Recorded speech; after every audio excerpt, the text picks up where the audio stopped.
Setelah Tias meninggalkan bar, sebenarnya dia tidak langsung pergi, tapi dia diam-diam mengawasi, melihat Kina sekali lagi selamat, dan ditolong oleh seorang wanita, wajahnya penuh dengan ekspresi cemberut, matanya tampak ternoda oleh racun, dingin dan kejam, mengendalikan orang ke jurang neraka.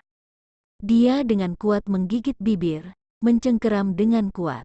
Ternyata begitu banyak pengawal profesional, ternyata dia bisa melawan Kina. Hingga Kina pergi, menghilang, dia baru keluar dari kegelapan, menelepon Nona Sealer, ada seorang wanita yang menolong Kina. Ryuko memakai earphone Bluetooth, jari-jari yang ramping terbang di keyboard, menatap layar komputer. Setelah beberapa saat, dia baru ngomong, wanita itu dikirim tuan kedua untuk melindungi Kina. Kamu? Tias terkejut, dan berkata dengan sedikit marah, kamu ingin mencelakaiku? Kamu tahu tuan kedua mengirim orang untuk melindungi Kina, malah menyuruhku menggoda Kina ke bar. Sekarang kita berada dalam satu kapal, jika tuan muda melacak aku, kamu juga akan terlibat. Untung dia tidak kembali ke bar bertanya kepada pemilik bar apa yang terjadi, kalau tidak takutnya akan bertemu dengan orang tuan muda.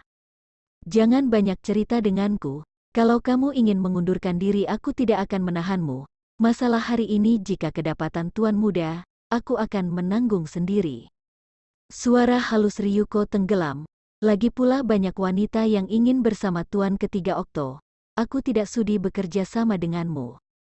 Sialan, dia ceroboh, tidak menyangka Kak Ezra mengirim orang untuk melindungi Kina diam-diam. Setelah Tias mendengar dia tidak berencana membantunya, tiba-tiba panik.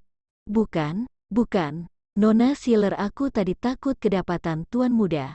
Seketika panik sehingga berbicara tidak semestinya. Dia bergegas menjelaskan, terdiam sejenak, setelah berpikir dia berkata lagi, jika tuan muda merasa hal ini tidak benar, mengetahui hal ini, dia langsung bertanya dengan pemilik bar, kita akan ketahuan. Keluarga Sealer dan keluarga Okto adalah teman keluarga. Namun Ryuko dan tuan muda serta tuan ketiga Okto sudah saling mengenal sejak kecil. Ryuko berjanji bahwa dia akan membawanya ketika dia bertamu ke keluarga Okto, memberikan dia kesempatan berkomunikasi bersama Vito. Setiba di keluarga Okto, bagaimana cara mendekati Vito, terserah dirinya. Tias merencanakan, jika bisa berhubungan dengan Vito, berhasil hamil anaknya, melihat berharganya anak sehingga ibu juga berharga, keluarga Okto akan menerimanya. Orang mati tidak bisa berbicara, Ryuko mendengus dingin, setelah berkata, dia mengakhiri panggilan. Setelah Kina mengundang Zarah untuk makan malam, Judith yang mengantar dia pulang. Agar kedua orang tua tidak terkejut, dia tidak memberitahu mereka kejadian di bar, bahwa dirinya seperti orang bodoh menolong Tias. Setelah kembali ke kamar, dia menelepon Tias, di sana, Tias yang baru saja tiba di rumah melihat panggilan dari Kina, langsung terkejut, namun tidak menjawab panggilan Kina. Melihat ponselnya berdering dan mendengar, berhenti dan mendengar lagi. Tias mengatur mode senyap pada ponselnya dan meletakkan di samping, kemudian pergi mandi. 3 atau 4 kali kemudian, akhirnya berhenti, setelah mandi keluar dari kamar mandi, mengambil ponsel dan melihat pesan pendek. Tias, kalau kamu sudah di rumah, segera mengembalikan uangku. Ingat, kamu akan membayar 2 kali lipat. 2 kali lipat berarti Rp1.470.780.000. Tias melihat pesan pendek ini, langsung marah. Masalah hari ini tidak berhasil, malah rugi berapa jutaan. Tapi dia tidak berencana membalas pesan atau panggilan Kina. Ponsel Kina terdapat tanda jika pesan sudah dibaca. Melihat ponselnya menandai telah dibaca, namun tidak menerima balasan. Dasar, Tias tidak ingin membayar, sehingga dia menahan emosi dan mengirim pesan. Tias, aku buru-buru menggunakan uang ini, jika terpaksa aku akan meminta kakek membayarkan kamu. Kalau kakek bertanya mengapa kamu mengutang kepada aku tidak menjamin apakah akan berkata jujur. Lagi pula Tias ini, dia benar-benar kecewa. Dia juga tidak tinggal di rumah besar keluarga Libra, dia tidak akan takut walaupun akan bermusuhan. Kemudian, tidak sampai beberapa menit, dia menerima pesan dari bank, tidak banyak atau sedikit, pas 1.470.780.000 rupiah. Kina sangat puas melihat angka di atas, mengingat dia hidup sebesar ini, menghasilkan 720.000 rupiah, perasaan ini sungguh luar biasa. Diikuti oleh ponsel bordering, melihat adalah Tias. Teringat dia tidak mengangkat panggilannya, Kina mendengus dan membuang ponselnya ke samping, kemudian menyalakan laptop, memakai earphone dan bermain game. Menandakan dia juga ada emosi, Ibu Kina membawa semangkok sup manis tremela dan kurma merah dan mengetok pintu berjalan masuk. Mendengar ponsel di ranjang terus berdering, langsung berjalan ke sana, melepaskan earphone Kina, sedikit mengomel sejenak. Anak ini tidak mendengar ponsel sedang berdering ya? Ah, Kina terdiam sejenak, berbohong dengan lancar dan tersenyum. Aku barusan bermain game, dengar. Setelah berkata, aku segera berdiri mengambil sup manis di tangan Ibu Kina. Minum satu mulut, baru tersenyum dan berkata, terima kasih Ibu, Anda telah bekerja keras, aku menjawab panggilan. Segera meneleponnya, siapa tahu ada yang mendesak.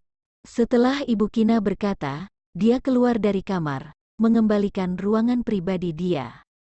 Kina cemberut, mengambil ponsel, menunggu Tias telepon kembali kali, dia baru menjawabnya, mengeluarkan nada yang dingin, bertanya, Nona Libra, ada masalah apa?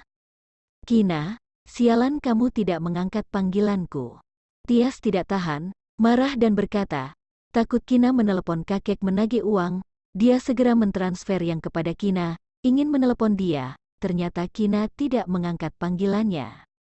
Aku ingin makan, Kina berkata dengan nada datar, menundukkan kepadanya dan meminum satu mulut sup manis kurma merah dan tremela. Ini tidak berbohong. Hanya dia tidak mengatakan tadi atau sekarang makan. Tias ingin meninju kapas, sangat marah, menggigit gigi, dia berkata, aku sudah mengirim yang ke rekening kamu, coba-coba kamu memberitahu kakek masalah ini. Sudah transfer ya? Kina berpura-pura tidak tahu, tersenyum dan berkata, aku tidak akan memberitahu kakek, kalau ada hal baik seperti ini lagi, jangan lupa mencariku, membantu orang kenal lunasi hutang. Aku hanya mengenakan bunga 1,5 kali lipat. Tias mendengar Kina yang tidak tahu diri, dan mengingat Kina mendapatkan 600 jutaan darinya, hatinya semakin tidak tenang. Sialan, Kina, aku melihat berapa lama kamu bisa berlagak. Semenjak mengetahui Ezikra transfer sekolah, Kina menyadari beberapa saat ini dia tidak akan sengaja datang kepadanya lagi, bahkan pada saat kelas bahasa Jerman pun tidak melihat bayangannya. Pada hari ini, Ezikra absen lagi. Sebagai muridnya, Ezikra juga keponakannya. Kina berbicara dengan Aldio dan Bowie yang biasanya sangat baik dengan Ezikra, ingin bertanya apa yang dilakukan Ezikra beberapa hari ini. Akhirnya keduanya menggelengkan kepala dan mengatakan tidak tahu. Hari ini adalah hari Natal, sekolah atau jalan, dipenuhi dengan suasana Natal. Kina menerima banyak hadiah dari muridnya di sekolah langit sedikit muram. Mendekat jam pulang kerja, kepingan salju tipis melayang di langit. Kina mengeluarkan syal dari laci, kemudian memegang karton, di dalam berisi hadiah dari murid. Berdiri di depan gedung tinggi sekolah perkantoran, dia melihat salju putih yang melayang di luar, menghembus uap putih, baru saja berencana untuk pergi keluar di tengah angin dan salju. Merasakan ada bayangan di atas kepala, dia mengangkat kepala, melihat sebuah payung hitam. Di dalamnya ada desain langit berbintang, sangat indah. Menoleh kepala, tidak sengaja melihat Ezikra berdiri di samping. Dia terkejut, murid Ezikra. Salju turun lumayan besar, aku mengantar Bu Guru Kina ke stasiun.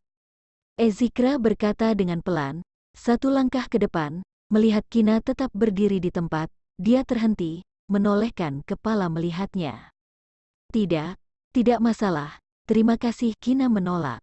Dia tidak bisa memberikan lamunan kepada Ezikra, tidak ingin dia salah paham mengira dirinya ada kesempatan. Meskipun dia mungkin telah menyerah pada dirinya, Bu Guru Kina, ada hal yang sudah saya lepaskan, kamu semakin sengaja, malah mengingatkan sesuatu. Ezikra berbicara dengan nada yang elegan namun cuek, ke depan kita adalah satu keluarga. Apakah kamu merencanakan begini terhadapku? Dia mengatakan, ke depan, tapi Kina tidak merasa. Bukan, bukan, Kina menggelengkan kepala. Lagi pula Ezikra mengatakan ini, dipikir-pikir, kalau tetap bertahan, seakan-akan dirinya tidak lapang dada. Tidak mengatakan hal lain, murid mengantar guru, tidak masalah. Ezikra berkata, tangan kirinya mengambil karton di tangan dia, tangan kanannya masih memegang postur payung. Cepat jalanlah, sudah menjelang akhir semester guru. Aku tidak ingin Bu Guru Kina kedinginan di salju, nanti malah sakit, dan meminta cuti sakit terima kasih. Kina hanya bisa mengikutinya di samping, berterima kasih dengan suara rendah. Ezikra tidak mengatakan apa-apa lagi. Oh ya, Ezikra, beberapa hari ini kamu sering absen kelas bahasa Jerman, dengar-dengar kelas lain kamu juga tidak hadir. Ada masalah ya? Atau karena kuliah di luar negeri semester depan?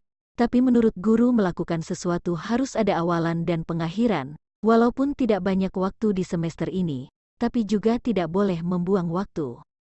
Setelah Kina menaiki mobil, baru terpikir pertanyaan ini, akhir-akhir ini absennya sangat parah. Bu Guru Kina tidak perlu khawatir, kurikulum aku tidak akan jatuh. Ezikra fokus mengendarai mobil, berkata dengan tenang. Kina membuka mulut, akhirnya menelan beberapa kata kembali. Dari sekolah pulang ke rumah, harus menaiki bus ke stasiun kereta bawah tanah, kemudian menaiki kereta bawah tanah ke sekitar rumah. Ezikra langsung mengantar Kina ke stasiun kereta bawah tanah, kemudian memberikan payung kepadanya dan pergi. Dari awal hingga akhir, tidak ada perlakuan berlebihan.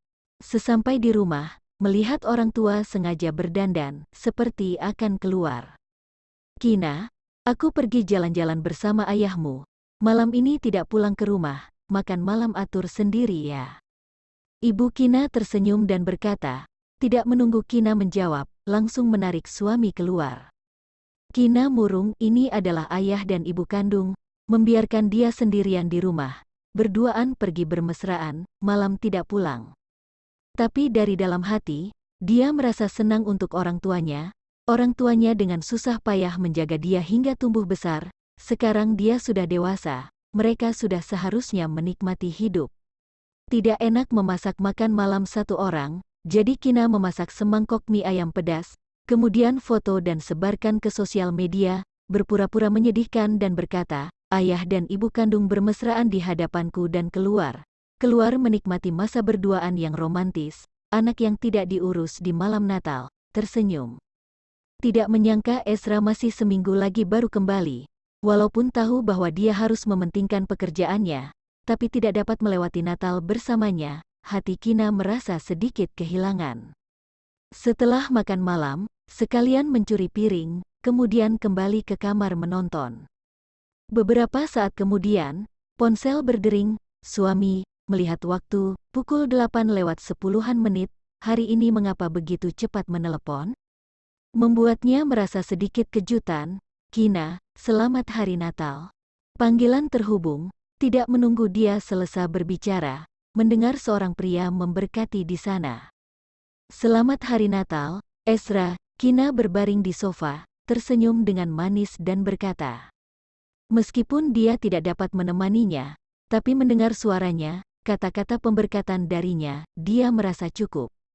Apa yang sedang kamu lakukan? Dia bertanya dengan pelan. Menonton? Kamu, nanti masih harus sibuk, Kina tersenyum dan berkata. Dia tidak menjawab, malah bertanya, kamu, sudah makan malam? Mendengar dia bertanya, Kina terdiam sejenak, sedikit canggung dan mengeluarkan lidahnya, tersenyum sambil berkata, sudah dong. Berjalan ke jendela, melihatnya ke bawah, tiba-tiba dia berkata.